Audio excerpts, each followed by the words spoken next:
நாம் இந்த பகுதியில் முக்கோணங்களின் எண்ணிக்கை கண்டுபிடிக்க போகிறோம். இதுக்கு முன்னாடி நாம் 2 மெத்தடில் முக்கோணங்கள் எண்ணிக்கை கண்டுபிடிச்சிருப்போம். இந்த கணக்கு பார்த்திங்கன்னா கொஞ்சம் வித்தியாசமாக இருக்குது. அதாவது 2 சதுரங்கள் சேர்ந்து ஒரு செவ்வகமாக கொடுத்துருக்காங்க. அதுக்குள்ளே இருக்கிற முக்கோணங்களின் எண்ணிக்கை எத்தனைன்னு நம்மளே கண்டுபிடிக்க சொல்லியிருக்காங்க.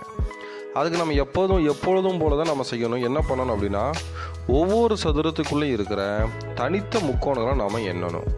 இப்போ பார்த்தீங்கன்னா ஃபஸ்ட்டு சதுரத்துக்குள்ளே தனித்த முக்கோணங்கள் எத்தனை இருக்குதுன்னு பார்த்தீங்கன்னா 1 2 3 4 5 6 7 8.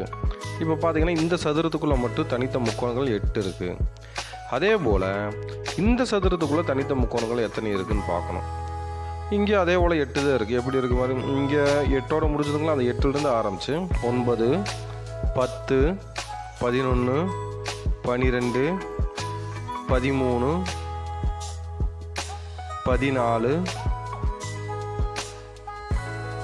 15 16.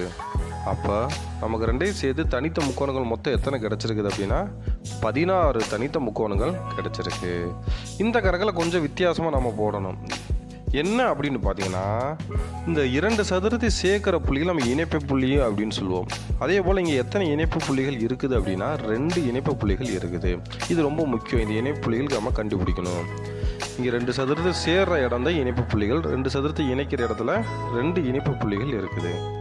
இப்போ கணக்கில் பார்த்தீங்கன்னா இங்கே தனித்த முக்கோணங்களின் எண்ணிக்கை 16. நம்ம தனித்த முக்கோணங்கள் கண்டுபிடிச்சாவே இது என்ன பண்ணுவோம், 2ஆல் பெருக்கிடுவோம். அப்போ 16 2ஐயும் பெருக்குனா நமக்கு என்ன கிடைக்குது, 32.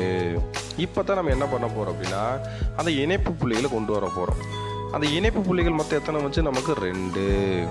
இந்த இணைப்பு புள்ளிகள் என்ன பண்ணணும் அப்படின்னா, அந்த தனித்த முக்கோணங்களின் எண்ணிக்கை கண்டுபிடிச்சோம்லங்க, அது கூட கூட்டணும்.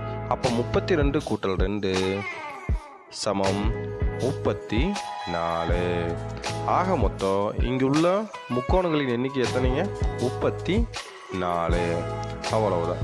நம்ம கொஞ்சம் கவனமாக போட்டால் இந்த கணக்கு எளிமையாக செய்யலாம். நன்றி.